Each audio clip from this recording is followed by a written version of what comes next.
BA द्वितीय वर्ष की छात्राओं का स्वागत है। बच्चों, हम प्रथम प्रश्न पत्र को पढ़ रहे हैं। इसमें एक जो चैप्टर है उसका नाम है अवलोकन, ऑब्जर्वेशन, है ना। सेकेंड यूनिट में है ये।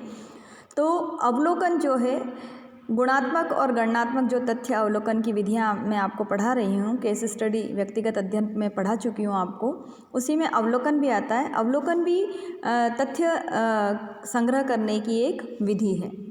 तो ऑब्जर्वेशन, अवलोकन क्या है, इसकी परिभाषाएं क्या हैं, किसे कहते हैं, इन सब बातों को तो हम जानेंगे ही सही। और एक दो और आगे के अध्यायों में भी हम विभिन्न प्रकार के अवलोकन के बारे में भी अध्ययन करेंगे। तो आइए शुरुआत करते हैं। अवलोकन क्या होता है? सरल शब्दों में देखा जाए बच्चों, तो जो देखकर हम आंकड़े एकत्रित करते हैं, है ना, जिन आँखों के द्वारा हमें जो जो बातें समझ में आती है और हम उन्हें नोट कर लेते हैं, तो देखकर अध्ययन करना या आंकड़े एकत्रित करना अवलोकन कहलाता है। यह इसकी सरल सी परिभाषा है।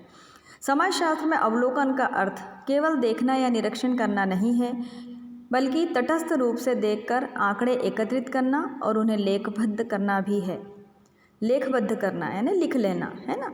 इसमें ज्ञानेंद्रियों, विशेष करके आँखों द्वारा आंकड़े एकत्रित करने के साथ साथ प्रत्यक्षीकरण के स्वरूपों को भी सम्मिलित किया जाता है।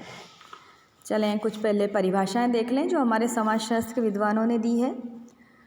पीवी यंग लिखते हैं कि अवलोकन आँखों द्वारा विचारपूर्वक अध्ययन की एक प्रविधि है, जिससे कि सामूहिक व्यवहार और जटिल सामाजिक संस्थाओं और समग्र की विभिन्न इकाइयों का अध्ययन किया जाता है। मोजर और केल्टन लिखते हैं कि विशिष्ट अर्थ में अवलोकन में कानों तथा वाणी की अपेक्षा नेत्रों का प्रयोग होता है। इनका कहना है कि यद्यपि अवलोकन शब्द सामान्यतः वृहद अर्थ में प्रयोग किया जाता है, परंतु सामाजिक विज्ञानों में इसकी प्रमुख विशेषता नेत्रों द्वारा प्रत्यक्ष ज्ञान प्राप्त करना है, न कि दूसरे के सुने सुनाए कथनों के द्वारा। यदि इसे व्यवहार के अध्ययन के रूप में देखा जाए तो इसका अर्थ व्यक्ति जो करता है उसका पता लगाना है और न कि वो जो वह करने को कहता है। डॉलार्ड भी लिखते हैं कि अवलोकन अनुसंधान के एक प्राथमिक यंत्र के रूप में मानव बुद्धि के प्रेक्षण एवं अनुभवों के आधार पर ज्ञान प्राप्त करना है। तो इस तरह हम देखते हैं बच्चों कि इन परिभाषाओं से ये स्पष्ट हो जाता है बच्चों कि अवलोकन एक ऐसी अनुसंधान प्रविधि है जिसमें नेत्रों द्वारा आंकड़े संकलित किए जाते हैं और उन्हें लेखबद्ध किया जाता है। यह घटनाओं और व्यवहार का स्वाभाविक रूप से अध्ययन है, जिसमें अवलोकनकर्ता सुनियोजित रूप से और व्यवस्थित रूप से स्वयं घटनाओं और व्यवहारों का अवलोकन करके उनके बारे में ज्ञान प्राप्त करता है। एकत्रित एवं लेखबद्ध करे हुए जो भी तथ्य रहते हैं, उन्हें उनकी रुचियाँ, मनोवृत्तियाँ, मान्यताएं, ये सब भी अवलोकन को प्रभावित करती हैं, है ना। अवलोकन को व्यक्तिपरक या व्यक्तिनिष्ठ भी कहा जाता है। यदि हम 4 अनुसंधानकर्ताओं को किसी घटना के अवलोकन के लिए कहें तो हो सकता है कि चारों ने जो आंकड़े एकत्रित किए हों उनमें अंतर हो। वास्तव में जब तक अवलोकन के उद्देश्यों के अनुसार पहले से ही योजना बनाकर सुव्यवस्थित ढंग से हम किसी घटना का अध्ययन नहीं करते, तब तक उसमें वैज्ञानिकता का अंश आ ही नहीं सकता है। तो नेत्रों द्वारा तो यह अध्ययन की विधि है ही, पर इसमें एक सुनियोजित जो है योजना भी होनी चाहिए। समझ रहे हो ना बच्चों कि हम गए और किसी घटना को हमने यूं ही देख लिया और उससे संबंधित आंकड़े हम एकत्रित करके लिया है, तो वो अवलोकन की श्रेणी में नहीं आएगा। जब तक कि मैं आपसे कहूँ कि आप इसी स्वरूप में उसे देख के आइएगा, जब तक हम उन्हें उसके कोई योजना बनाकर अगर हम किसी घटना को देखने नहीं जाएं, तब तक वह अवलोकन वास्तविक अवलोकन नहीं होता है, या उसे हम वैज्ञानिकता का अंश उस अवलोकन में नहीं दे सकते हैं। तो नेत्रों द्वारा अध्ययन करना तो अवलोकन कहलाता ही है, पर इसके साथ साथ उसमें जो है एक योजना भी सुनिश्चित होनी चाहिए। यानी कोई घटना को हम जब देखने जा रहे हैं तो उसकी योजना बनाकर जाएं और फिर उस घटना को हम उस योजना के आधार पर जब हम अध्ययन करें तो उसके द्वारा जो एकत्रित आँखों द्वारा जो हम आंकड़े एकत्रित करेंगे वो अवलोकन की श्रेणी में आएंगे। आइए अब हम अवलोकन की विशेषताएं देखें।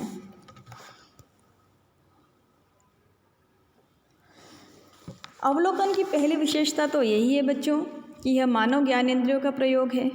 अवलोकन प्रविधि में ज्ञानेंद्रियों जैसे नेत्र, कान, वाणी, विशेष रूप से नेत्रों का प्रयोग कर अनुसंधान की समस्या से संबंधित आंकड़े एकत्रित किए जाते हैं, है ना। तो इसमें सबसे ज़्यादा किस ज्ञानेंद्रिय का उपयोग किया जाता है? इसमें सबसे ज़्यादा मानव के नेत्रों का उपयोग किया जाता है। दूसरा है यह प्रत्यक्ष अध्ययन की प्रविधि है। प्रत्यक्ष यानी आमने सामने बैठना, है ना। किसी के द्वारा सुनी सुनाए अगर हमने आंकड़े एकत्रित कर लिए तो प्रत्यक्ष विधि नहीं है, लेकिन हम स्वयं जाएंगे और हम स्वयं उन आंकड़ों को एकत्रित करेंगे तो प्रत्यक्ष विधि है यह अध्ययन की। तो अवलोकन प्रविधि प्रत्यक्ष अध्ययन पर बल देती है, क्योंकि इसमें अवलोकनकर्ता स्वयं सामग्री स्रोत या अध्ययन क्षेत्र से प्रत्यक्ष संपर्क स्थापित करके नेत्रों द्वारा आंकड़े संकलित करके उन्हें लेखबद्ध करता है। तीसरा जो है प्राथमिक सामग्री का संकलन। अवलोकन लिखित या अन्य द्वितीयक स्रोतों से आंकड़े एकत्रित करने की प्रविधि है।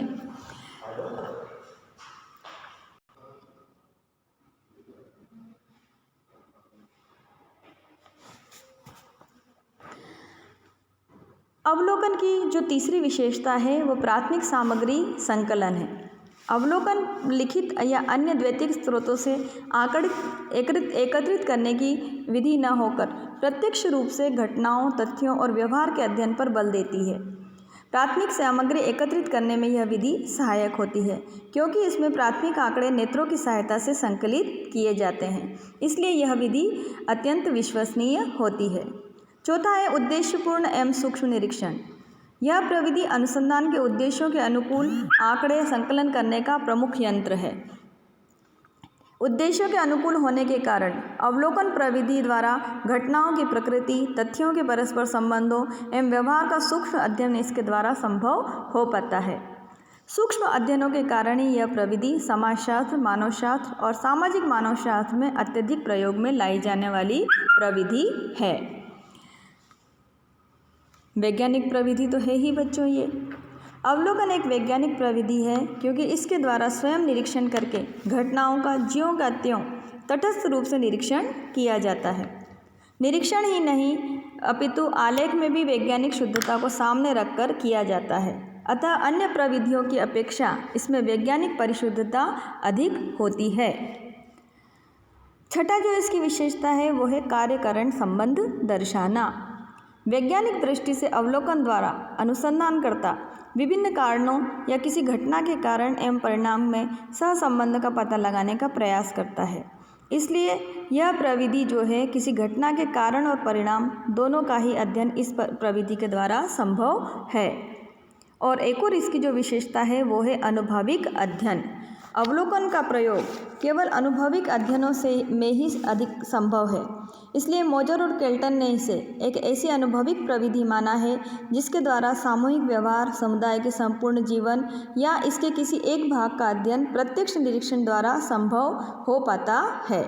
तो इस तरह हम देखते हैं कि अवलोकन जो है नेत्रों के द्वारा आंकड़े एकत्रित करने की विधि तो है ही, यह प्राथमिक संकलन के लिए भी हम जब शोध करने जाते हैं या सर्वेक्षण करने जाते हैं तो जो प्राथमिक डाटा है वो संकलन की भी यह एक विधि है, वैज्ञानिक विधि भी यह है ही। आइए अब हम देखते हैं अवलोकन का महत्व। सामाजिक अनुसंधान में आंकड़े संकलित करने के लिए जैसा कि मैंने अभी आपको बताया ही बहुत सारी प्रविधियां उपलब्ध हैं, जिनमें से एक अवलोकन विधि है। अवलोकन प्रविधि सभी विधियों से अत्यधिक महत्वपूर्ण मानी जाती है, क्योंकि यह अनुसंधान और सामाजिक सर्वेक्षणों में इसका प्रयोग सबसे ज़्यादा होता है।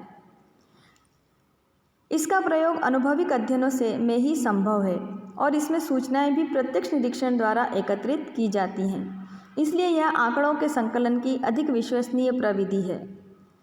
अवलोकन विधि के द्वारा जो आंकड़े हम प्राप्त करते हैं वे अत्यधिक वैज्ञानिक होते हैं, कार्यकरण संबंध को दर्शाने वाले होते हैं और जो हैं बहुत अधिक विश्वसनीय होते हैं, क्योंकि वह हमारे द्वारा प्रत्यक्ष रूप से एकत्रित कर लाए जाते हैं।